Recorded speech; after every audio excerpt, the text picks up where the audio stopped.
So this is your walkthrough of how to do well in your Unit 2 literature exam for Edexcel, which is the poetry paper. So the paper itself is 1 hour and 45 minutes long. We'll spend 45 minutes on part A, the unseen poem, and 1 hour on part B, which is the comparison of cluster poems. So in the first 5 minutes, what you need to do is read the question for the unseen poem and read the poem. I'll read with a pen or highlighter in my hand so I can pick out any useful words or techniques that the poet has used to get across their ideas within the poem. The only thing I'll be writing is a plan. It's really important that I don't rush into an essay. I need to know what the poem is about and how the writer is getting their ideas across. This is the poem that we're going to use today. It's called The Tiger. It's written by William Blake. The question is displayed for you. I recommend you spend 5 minutes sitting and planning and trying to answer that question with your plan now. So your 5 minutes of planning time is up. This question needs me to infer and deduce information, use quotes to back up what I say, and where possible use language terminology such as metaphor to show that I understand how language works. It's also important that I explain the writer's use of language, the way that the poem is structured, and the writer or speaker's thoughts and feelings. To get an A or A star, I also need to try and be perceptive, so to look deeper than just the surface level or obvious interpretation. In this case, I'm having to write about how Blake shows the thoughts and feelings of the voice in the poem The Tiger. In total, the question is worth 20 marks. I have 45 minutes to complete this, so I'm aiming to write between 4 and 6 piece paragraphs, although fewer, more detailed and perceptive paragraphs would be equally as good. It's not easy to get a band 5 for the unseen poem, but I can do it if I'm really clear and focused in my essay. So I need to have a really clear focus on language and structure, zooming in on single words that Blake has used, and explaining how that shows the voice or narrator or speaker's thoughts and feelings. Where possible, I should try to consider the themes in the poem as a whole, rather than working through it line by line or stanza by stanza. The examiner wants to see that I can link the use of language and structure to the themes in the poem. It's incredibly important to support all of the comments that I make about the poem with short, relevant quotations. If I make generalisations or unsubstantiated points without appropriate textual support, then I won't get a very high mark. So during my reading time, I'd already picked out lots of words and examples that I could use to help me to answer this question. What I do now is to decide which ones are the most useful to me, and where possible the less obvious ones, and write the question number in the margin of my answer booklet. So I will write like this. The poem starts with a question that is then consequently elaborated on throughout each stanza. Tiger, tiger. These first lines set up who the voice is speaking to, and the repetition creates a chant-like tone to the whole text. This gives it a mysterious and unfathomable feel. We get the impression the voice is speaking to someone powerful or otherworldly. When the voice describes the tiger as burning bright, it may be describing the appearance of the tiger, fiery orange burn, but could also be describing the feelings of power and energy that they feel from the creature. Its presence in the forests of the night increases the feeling of mystery and power, elusive but at the same time a mighty force like the force of God. In this answer, I need to show the examiner that I'm thinking perceptively by using phrases such as Blake presents, the voice's feelings are further shown through, this further connotes, additionally and alternatively. 4 out of 5 of those sentence starters are used to develop interpretation, so to add in more detail in my interpretation, because that is what's going to help me to get the higher grade. If you look back at the opening paragraph to my answer, what I've got is some very short embedded quotations along with a range of interpretations and linked ideas where I'm developing what I'm saying. This would be a useful paragraph to use as a model in your own responses. So, over to you then. I recommend that you pause and you spend 10 minutes having a go at writing your own perceptive analysis about how Blake uses either language or structure to convey the thoughts and feelings of the voice within this poem. So that would be 45 minutes of your exam time up, and then it would be time to move on to section B. In the exam, if you don't finish in 45 minutes, You should leave space and then move on to section B and write the question number in the margin. You can always come back to that question A at the end. So before we move on to section B, this is my top tip for your unseen poetry revision for the exam in summer 2016. Between now and the exam, what you need to do is research and read as many poems as you can by these writers that are on the screen now. One of these writers will appear on the exam paper, and the more of them that you read, the more likely it is that you are familiar with their poetry when you actually open the exam paper, and the less daunting the unseen poetry question will be. So, section B is where you compare two poems that you've already studied. So we've been studying clashes and collisions, so we're going to be looking at a clashes and collisions question. Section B of this paper tests many of the same skills, but this time you also need to compare how a theme is shown in two poems, one of which has been chosen for me. So you've got language, structure, zooming in on individual words, thinking about the writer or speaker's thoughts and feelings, and then now we've also got the comparison added.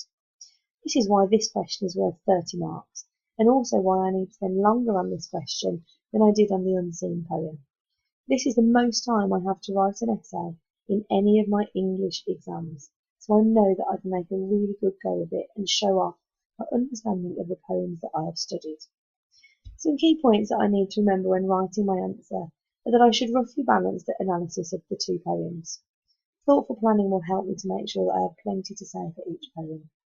For an A star, I'm aiming to identify aspects of language, form and structure in my analysis, but I don't need to write a paragraph on each. I'll write about what I think is important in response to the question. There are 4 questions printed in this section of the exam paper, one for each of the clusters that students can study in schools. I will be sensible and answer the question for which my teacher has prepared me. That means I will only read the question for the clashes and collisions cluster, usually for question 3. I need to select a comparison poem that actually has comparisons that can be drawn with the named poem. There's no point writing about how one poem has X, but the other poem doesn't. Some of the most effective responses to the question about struggle on the screen used half-caste, capturing, cousin Kate, or oh what is that sound, although effective answers were also written on a range of other poems. What I definitely shouldn't do is just choose a poem that I know the best or that I like and try to shoehorn it into the question. Of course, I need to write about 2 poems. If I only write about one poem, the most marks I will get for this whole section is 3 out of 30. That means that the very best outcome for me in this exam would be around a D grade, so I have to write about 2 poems. As always, I need to be careful with my timings. It feels like I have lots of time for this question, so I can spend a good amount of time on my planning and proofreading. So we go 10 minutes planning, 45 minutes writing, and 5 minutes proofreading at the end. So, once I've chosen my poem, I'll plan my answer, generating around 4 key ideas about how the themes are presented in each poem. What I will try and do is break down the bigger theme within the question into smaller parts, so that rather than just working through the poems and saying this one uses similes, so does this one, I'm actually thinking, right, so what type of struggle am I seeing? How can I draw a comparison between these 2 poems in terms of the struggle that is being presented? And then, how do the writers convey that struggle through their use of language, form and structure? I need to avoid technique spotting, instead trying to discuss how each writer's techniques create tone and mood and contribute to the theme. I know that I need to signpost my comparisons to the examiner.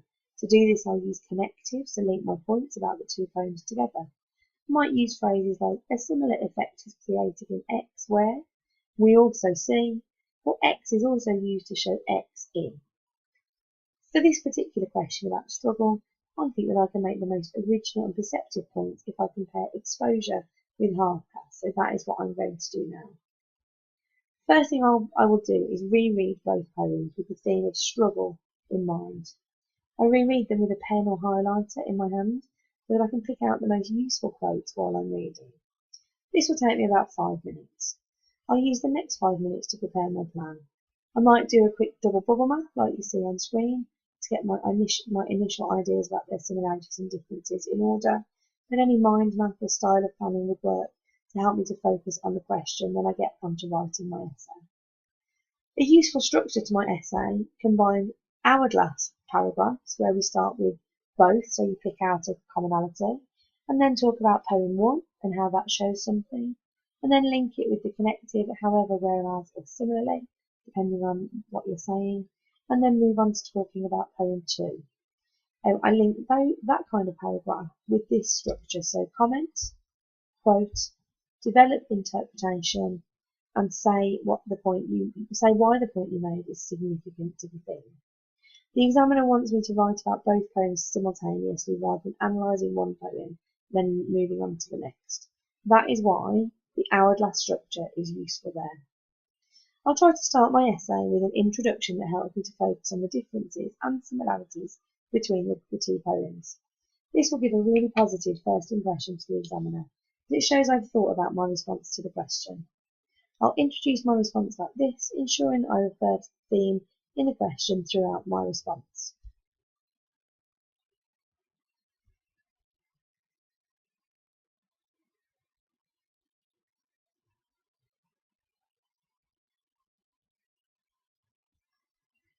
So you can see here that what I've tried to do is be very clear. I've already started quoting and I've summed up what I see as the main story really within each poem and how that shows struggle. You'll see that I've got the word struggle 3 times within this opening paragraph.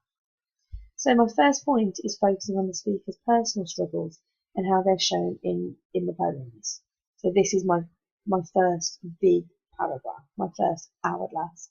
You can see it's an hourglass because we've got that however in the middle. And up here, up at the top, that's my introductory sentence. Rather than saying both poems contain, I've just written it in a different way. When looking at the theme of struggle, I think the idea of a personal struggle is prevalent. The board says that a personal response is absolutely valid.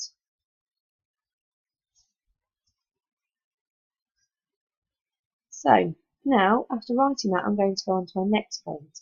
And to show the examiner that I'm sophisticated and perceptive, I'm going to link it to my previous one. I'm going to start like this. Both of the poems also present the struggle to be heard and have an effect on the world and other people around them. So, using that, I recommend you spend 10 minutes to continue that themed comparison using half-caste and exposure. If you've already done that using half-caste and exposure, you may want to have a go at comparing exposure with a different poem in terms of this struggle.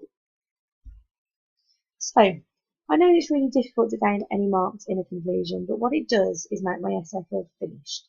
I can end with a personal response to the 2 poems while focusing on the theme of struggle. So, this is my conclusion to my essay comparing exposure and half-caste.